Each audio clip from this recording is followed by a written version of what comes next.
passion, justice, hope, faith and reconciliation.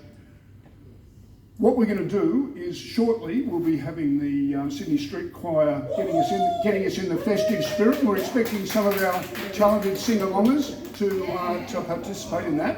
And then shortly after that we'll be having some lunch, and we'll be entertained by the inimitable Forbes Street Band, and then for those who were around for a while, we're going to do a little bit of trivia as well, so that should be a bit of fun. But look, I just wanted to acknowledge it's been a very unusual year for us at the OLC, and a very unusual year for every individual in the room, that's for sure.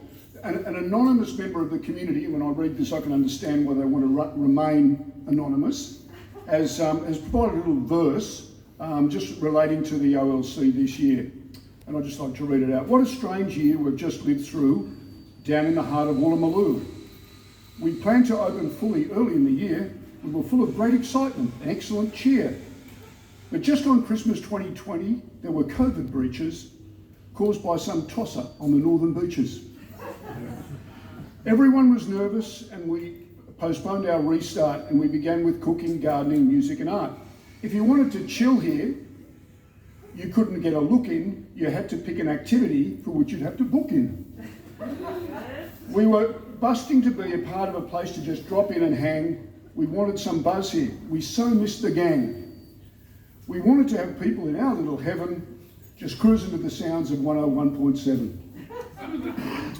We finally opened in the month of May. We were back to normal, a big hooray.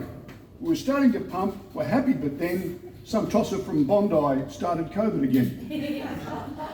We shut down the place, it was so helter-skelter, then someone came up with a new bug called Delta.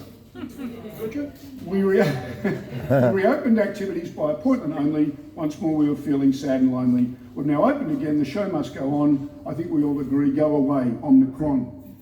So I think but despite a frustrating year... You wrote that, didn't you? You wrote it. I wouldn't write that rubbish. I would just like to point to a couple of things that I think have gone well for us this year. One of them is right behind me. At the beginning of the year, our art community did a magnificent job in working together, and I think creating a beautiful space here now. I'm sure you all agree with that. I think that was a huge milestone for us this year.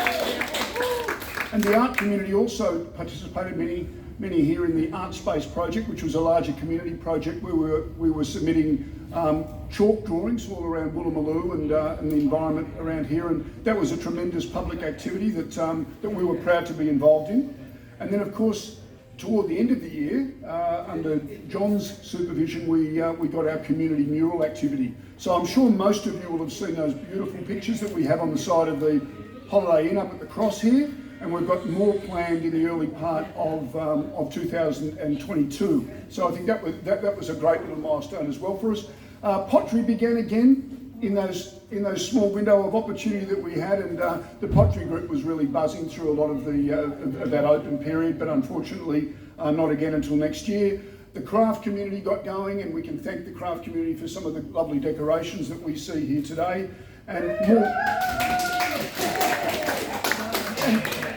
and more recently, photography.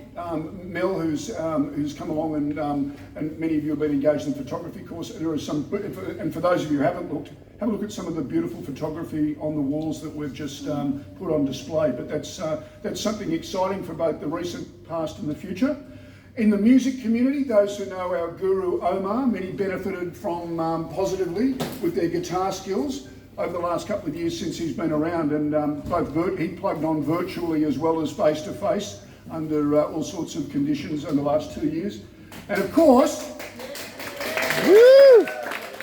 and I've already mentioned them, does it get any better than the Forbes Street Community Band?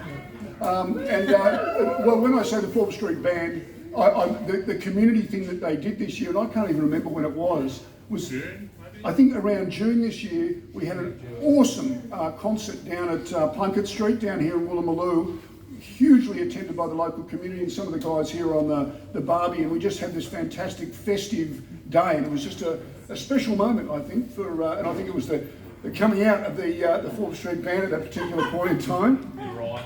They're on the ag bench. And we also, of course, had Gavin join us as a volunteer in the music program and with his keyboard skills.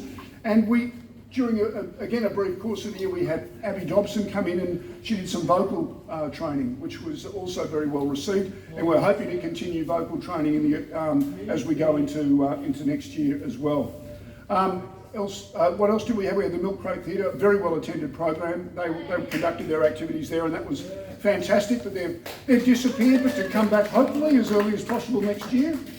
Cooking, you know, we have our genius Italian cook, Laura up there, who sort of began our cooking activities. But Greta did a magnificent job on soldiering up the cooking program through the course of the year, and it was a very, very popular program indeed.